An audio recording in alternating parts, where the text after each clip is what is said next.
आणि आता पाहणार आहोत सविस्तर बातमीपत्र आणि अगदी सुरुवातीला या क्षणाची सर्वात मोठी बातमी आणि ती म्हणजे रशियानं सोडलेलं एक क्षेपणास्त्र हे पोलंडच्या हद्दीत पडलंय। यात पोलंडच्या 2 नागरिकांचा मृत्यू झालेला आहे। पोलंड हा देश नाटोचा सदस्य असल्यानं आंतरराष्ट्रीय पातळीवरती या घटनेची गंभीर दखल घेण्यात आलेली आहे। अमेरिकेचे राष्ट्राध्यक्ष जो बायडन यांनी पोलंडचे अध्यक्ष आंद्रेस डुडा यांच्याशी या स्फोटावरती चर्चा केली आहे आणि अमेरिका सर्व मदत करेल असं आश्वासनही दिलेलं आहे। दरम्यान जो बायडन यांनी इंडोनेशियामध्ये नाटो आणि G7 देशांची बैठकही बोलावलेली आहे आणि त्यामुळे रशिया विरोधात वातावरण तापण्याची शक्यता आहे। दरम्यान रशियानं बिनशर्त युद्ध संपवून युक्रेनमधून बाहेर पडण्याच्या मागणीवरती अमेरिका ठाम आहे। युक्रेनवरील हल्ल्यासाठी रशियाला जबाबदार धरण्यावरती जगातील 20 मोठ्या अर्थव्यवस्थांचे नेते देखील सहमत होऊ शकलेले नाहीयेत। मात्र G20 परिषदेत बहुतांश देशांनी ऊर्जा आणि अन्न संकटावरती चिंता व्यक्त करत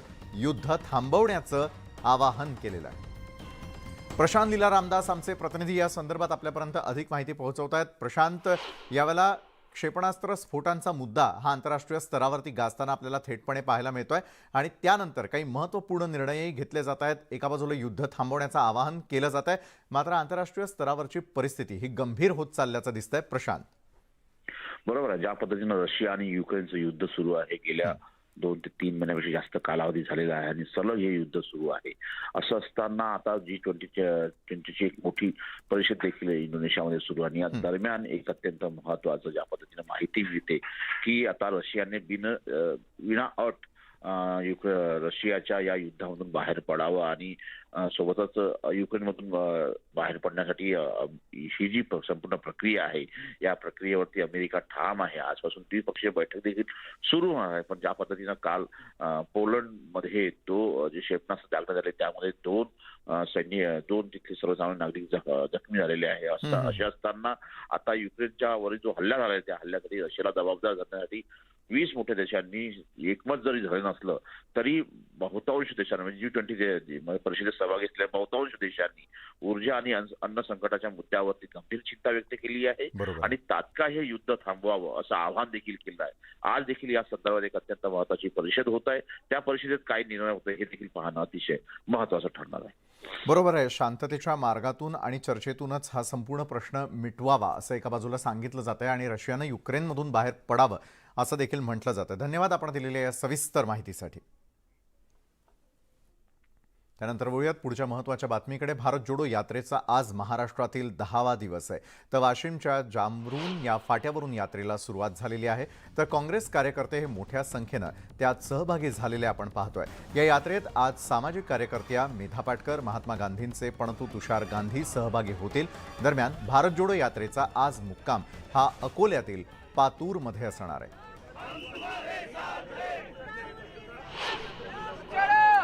राहुल गांधी यांच्या सभेमध्ये यात्रेमध्ये खूप मोठ्या प्रमाणात अपंग मला दिसले आतापर्यंत। आता आपण बघतोय हे पूर्णचे पूर्ण अंध व्यक्ती आहेत ते यात्रेमध्ये सहभागी होण्यासाठी आलेले आहेत। दादा, कुठून आले? आम्ही राष्ट्रीय दिव्यांग संघ आहे, पूर्ण महाराष्ट्रातले अंध कलाकार लोक आहोत। जे राहुल गांधी हे जे पदयात्रा काढत आहे या पदयात्रेसाठी आम्ही त्यांना पाठिंबा देण्यासाठी का पाठिंबा? जसे विनोबा भावे, महात्मा गांधी यांच्या ज्या पदयात्रा होत होत्या देश वाचवण्यासाठी इंग्रजांपासून किंवा द्वेषापासून, तसेच आता जे द्वेष, अत्याचार, अन्याय, महागाई यांच्या विरोधात जे राहुल गांधी यांनी जी पदयात्रा काढलेली आहे, कारण की श्रीमंत जनता ही खूप श्रीमंत होत चालेल। तुमचं नाव काय दादा? माझं नाव प्रवीण कठाळे। बरं, तुम्हाला 100% ब्लाइंड आहे? सगळे बरं, कसं काय आले तुम्ही? का? कारण की आता सर्व द्वेष, अत्याचार, अन्याय हे होत आहे आणि आपल्या देशामध्ये खूप महागाई वाढली आहे। याच्या विरुद्ध आवाज उठवण्यासाठी राहुल गांधी यांनी यात्रा काढली हे आम्ही ऐकलं आणि नफरत छोडो भारत जोडो हा नारा सुद्धा आहे तो आम्ही ऐकला आणि आम्हालाही वाटलं की आम्ही का बरं सामील होऊ नये, आम्ही सुद्धा भारताचे नागरिकच आहोत। फक्त आपण हे सगळे अंध आहेत आणि त्यांना राहुल गांधींना भेटायचं आहे। सुधीर जाधव सह सिद्धार्थ गोदाम, न्यूज 18 लोकमत, कळमनुरी। तर भाजपनं 2024च्या निवडणुकांची तयारी सुरू केलेली आहे, पण हे करतानाच भाजपनं आता 2019 मधील राजकारणाचा संदर्भ देत पुन्हा एकदा ठाकरेंच्या शिवसेनेवर निशाणा साधलाय। शहांच्या पाठबळामुळेच बैमान सरकार गेलं. निवडणुकीचं सगळं तंत्र हे अमित भाईंनी आपल्याला त्यावेळी शिकवलं. देवेंद्र फडणवीसांचा महाविकास आघाडीवर घणाघात. केवळ 4 जागांकरता शिवसेनेने त्यावेळी आपल्याशी युती तोडली. 2019 मध्ये मोदी शहांमुळे घवघवीत यश. उद्धव ठाकरेंच्या सेनेला पुन्हा डिवचलं. ट्रान्झिशनच्या काळामध्ये भक्कमपणे जर आमच्या पाठीशी कोणी उभं होतं तर ते अमितभाई शाह उभे होते आणि त्यामुळे हे ट्रान्झिशन या ठिकाणी योग्य प्रकारे होऊ शकलं. राज्याचे उपमुख्यमंत्री देवेंद्र फडणवीसांची ही विधानं. देशाचे गृहमंत्री अमित शहा यांनी महाराष्ट्रामधील सत्तांतरात महत्त्वाची भूमिका पार पडल्याची सांगताच फडणवीसांनी पुन्हा एकदा महाविकास आघाडी आणि उद्धव ठाकरेंवर घणाघात केला. आपल्या सोबत जी बेईमानी केली होती शिवसेनेने, त्या बेईमानीला या ठिकाणी छेद देत आणि बेईमानांना त्यांची जागा दाखवत पुन्हा एकदा बाळासाहेबांची शिवसेना आणि भारतीय जनता पार्टी शिंदेजींच्या नेतृत्वात एकत्रित आली आणि या सगळ्या ट्रान्झिशनच्या काळामध्ये भक्कमपणे जर आमच्या पाठीशी कोणी उभं होतं तर ते अमितभाई शाह उभे होते. खरं तर महाराष्ट्रात 2019च्या विधानसभा निवडणुकीनंतर अवघ्या 3 वर्षातच 3 सरकार आली. सर्वात आधी देवेंद्र फडणवीस आणि अजित पवारांचं 70 तासांचं सरकार आलं. त्यानंतर 2.5 वर्ष उद्धव ठाकरेंच्या नेतृत्वातील महाविकास आघाडीचं सरकार राहिलं. आता 4.5 महिन्यांपूर्वी शिंदे फडणवीसांचं सरकार आलं. पण आता सत्ता मिळवल्यानंतरही भाजप नेत्यांच्या मनात 2014 आणि 2019 मधील युती तुटल्याचं शल्य कायम असल्याचं दिसतंय. स्वतः देवेंद्र फडणवीसांनीच हे बोलून दाखवलंय. महाराष्ट्राच्या 2014च्या निवडणुकीमध्ये आपण शिवसेनेसोबत युती करायला तयार होतो. आपण कमी जागांवरही मान्यता द्यायला तयार होतो. पण केवळ 4 जागांकरता शिवसेनेने त्यावेळी आपल्याशी युती तोडली. म्हणजे केवळ प्रचार नाही तर प्रचारासोबत निवडणुकीचं सगळं तंत्र हे अमित भाईंनी आपल्याला त्यावेळी शिकवलं आणि त्यातून पहिल्यांदा महाराष्ट्रामध्ये भारतीय जनता पक्षाचं स्वतःचं एक सरकार आपण बघितलं आणि त्यामध्ये सिंहाचा वाटा अमित भाईंचा आपण बघितला. देवेंद्र फडणवीसांनी उद्धव ठाकरेंच्या शिवसेनेवर निशाणा साधल्यानंतर शिवसेनेनंही याला प्रत्युत्तर दिलं. शिवसेना सोडून दुसऱ्या कोणाबरोबर जेव्हा तुम्ही सरकार स्थापन करता तेव्हा तुम्ही असं म्हणत नाही की या बेईमानांबरोबर वगैरे, परंतु दुसऱ्यांनी केलं तर ते चूक आणि स्वतः केलं तर ते बरोबर. हाच भारतीय जनता पार्टीचा नेहमी होरा राहिलेला आहे. हे सगळं वेल प्लॅन्ड होतं. त्याच्यावर हे 2-1 वर्ष यांचं काम चालू होतं आणि एक वेल प्लॅन्ड स्ट्रॅटेजी होती. हे आता अगदीच उघड झालेलं आहे. एकंदरीतच भाजपनं महाविकास आघाडी आणि त्यातही प्रामुख्यानं उद्धव ठाकरेंच्या शिवसेनेविरोधात घणाघात सुरू केला. त्यामुळे भाजप आणि शिवसेना यांच्यात आधीपासून सुरू असलेल्या संघर्षाला आणखी धार मिळण्याची शक्यता आहे. Bureau report, news 18 Lokmat.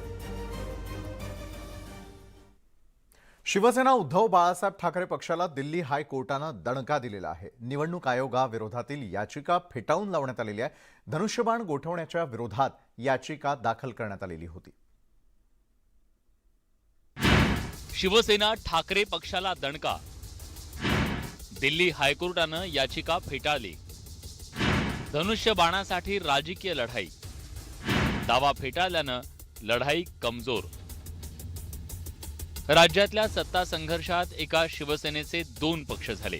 मात्र धनुष्यबाण हे चिन्ह निवडणूक आयोगानं गोठवलं.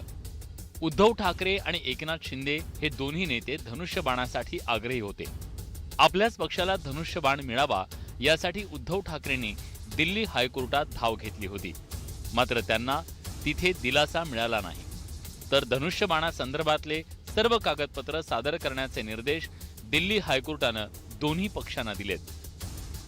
आम्हाला न्यायालयीन लढाईत अशा प्रकारे गुंतून ठेवण्याचे षडयंत्र आहे.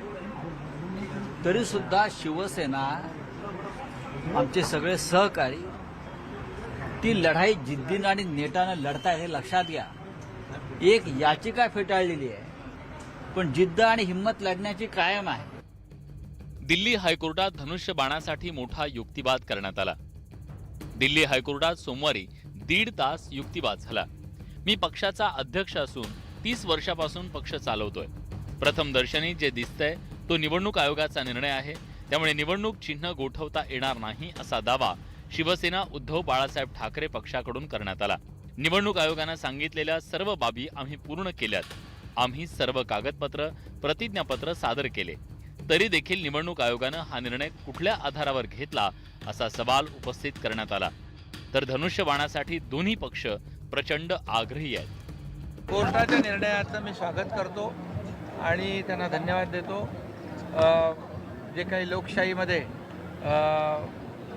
जे काही आवश्यक बाबी आहेत त्या आम्ही मांडल्या होत्या आणि कोर्टाच्या निर्णयाचं मी स्वागत करतो. ज्यांनी बाळासाहेबांचेच हिंदुत्वाचे विचार गोठविण्याचा डाव रचलेला आहे त्यांनी धनुष्यबाणाचा विचार कशाला करायचा.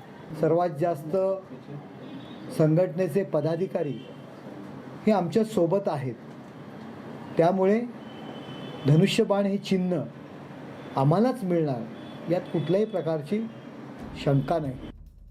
दिल्ली हायकोर्टानं शिवसेना उद्धव बाळासाहेब ठाकरे गटाची याचिका फेटाळल्यानं आता राजकीय लढाई पुन्हा निवडणूक आयोगासमोर होणार असल्याचं स्पष्ट आहे. त्यामुळे आता सगळ्यांच्या नजरा 23 नोव्हेंबरवर खिळल्यात. निवडणूक आयोग काय निर्णय देणार यावर दोन्ही पक्षांचं भवितव्य अवलंबून असणार आहे. Bureau report, news 18 Lokmat.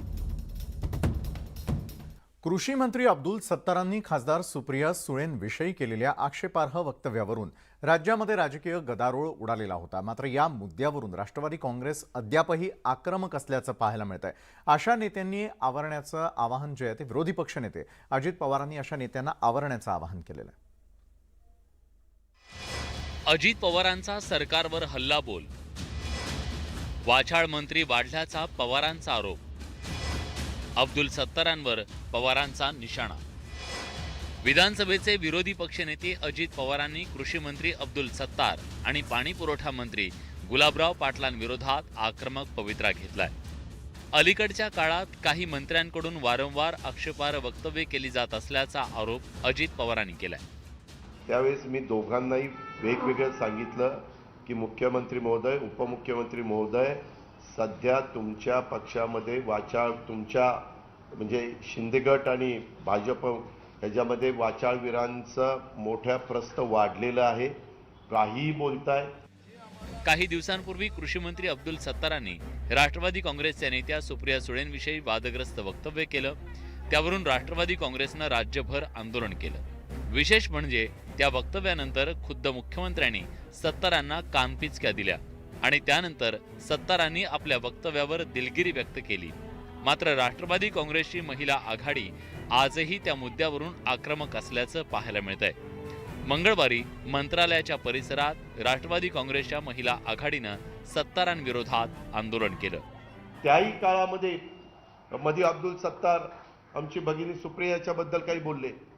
विनाशकाली विपरीत बुद्धी हेच त्यांना बोललं पाहिजे. काय आपण बोलतोय, कशा पद्धतीनं बोलतोय. आपल्याला काही मंत्री केलं म्हणजे काही वेगळं काही झालं का. मंत्रिपद मिळत असतात, मंत्रिपद जात असतात. कोण आजी असतं, कोण माजी असतं. अजित पवारांच्या या आरोपांवर सत्ताधाऱ्यांनी सडकून टीका केली आहे. अब्दुल सत्तारांप्रमाणेच काही दिवसांपूर्वी पाणी पुरवठा मंत्री गुलाबराव पाटील यांनी सुषमा अंधारेंविषयी वादग्रस्त वक्तव्य केलं होतं.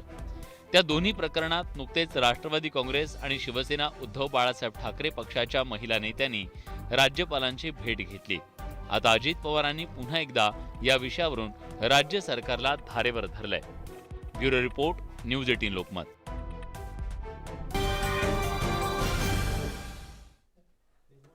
ब्रेकनंतर आपल्या सगळ्यांचं पुन्हा एकदा स्वागत. आणि या क्षणाला आणखी एक मोठी आणि महत्त्वाची बातमी आपण पाहणार आहोत. काही दिवसांपूर्वीच किल्ले प्रतापगडावरील अफजल खानाच्या कबरीजवळील अनधिकृत बांधकामावरती प्रशासनाकडून सर्जिकल स्ट्राईक करण्यात आलेला आहे आणि त्यानंतर आता सरकारकडून आणखी एक महत्त्वाचा आणि मोठा निर्णय घेण्यात येतोय.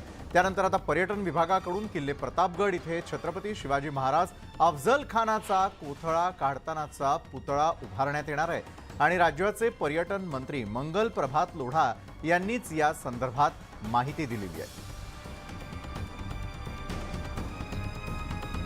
प्रतापगडावरील या कारवाईनंतर आता सुशोभीकरण त्या ठिकाणी पार पडणार आहे. मंगल प्रभात लोढा यांनीच या संदर्भातली माहिती दिलेली आहे. प्रतापगडाखाली त्या ठिकाणी शिवरायांचा पुतळा उभारण्याचा मोठा निर्णय घेण्यात आलेला आहे. ऐतिहासिक घटना झाली होती. छत्रपती शिवाजी महाराजचे राज्याभिषेकचे या वर्षी 350 वर्ष पूर्ण होणार आहे. तिथे त्या लक्षात घेऊन आपण प्रतापगड इथे एक ऐतिहासिक घटना झाली होती. शिवाजी महाराजने ज्याप्रमाणे अफजल खानच्या कोथळा काढला होता ती घटना साकार रूपात तिथे पिढी दर पिढी भविष्य पिढीसाठी व्हावी अशी त्यांच्या लोकांची इच्छा होती. त्याने मला पत्र लिहिला. म्हणून मी डिपार्टमेंटने असा पत्र लिहिला आहे की तुम्ही ते DPR तयार करून घ्या. तर इतिहासकार इंद्रजीत सावंत यांनी देखील अफजल खान कबरीजवळ उभारण्यात येणाऱ्या स्मारकावरती प्रतिक्रिया दिलेली आहे.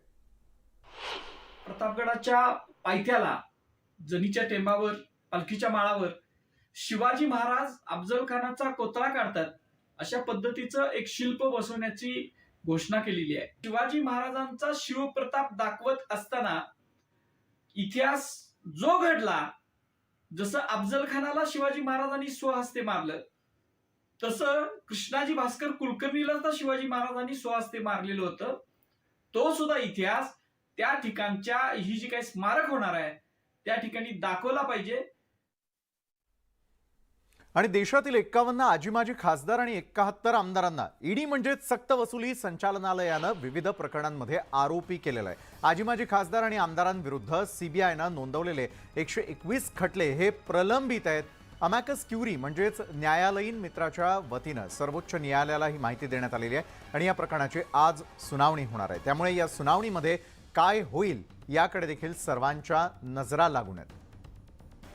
त्यावेळेला सुनावणीकडे देशभरातील नेत्यांचं लक्ष लागलेलं आहे. सर्वोच्च न्यायालयामध्ये ही महत्त्वपूर्ण सुनावणी होती आहे. देशभरातील 122 नेत्यांविरोधामध्ये ईडीनं ही कारवाई केलेली. विविध प्रकरणांमध्ये ही कारवाई करण्यात येणार आहे. सुनावणीकडे मात्र देशभरातील नेत्यांचं लक्ष लागून आहे. ईडीनं तब्बल 122 नेत्यांविरोधात आतापर्यंत हे आरोप केलेले आहेत. विविध प्रकरणांमध्ये ईडीनं केलेले हे आरोप, त्यामुळे संपूर्ण देशातील नेत्यांचं लक्ष या सुनावणीकडे. देशामधल्या माओवाद प्रभावित भागात गेल्या 5 वर्षात 409 नागरिकांची हत्या केल्याचा खळबळजनक दावा आता माओवाद्यांनी केलेला आहे. या संदर्भातलं एक बुकलेट त्यांनी जारी केलेलं आहे. पोलिसांचा खबऱ्या समजून नागरिकांची हत्या केल्याचं यात म्हटलेलं आहे. पीपल्स गुरिल्ला आर्मी या माओवाद्यांच्या सशस्त्र संघटनेच्या निर्मितीला 22 वर्ष पूर्ण होत आहेत आणि याच पार्श्वभूमीवर माओवाद्यांनी हे बुकलेट जारी केलेलं असून त्यात अनेक धक्कादायक खुलासे देखील करण्यात आलेले आहेत.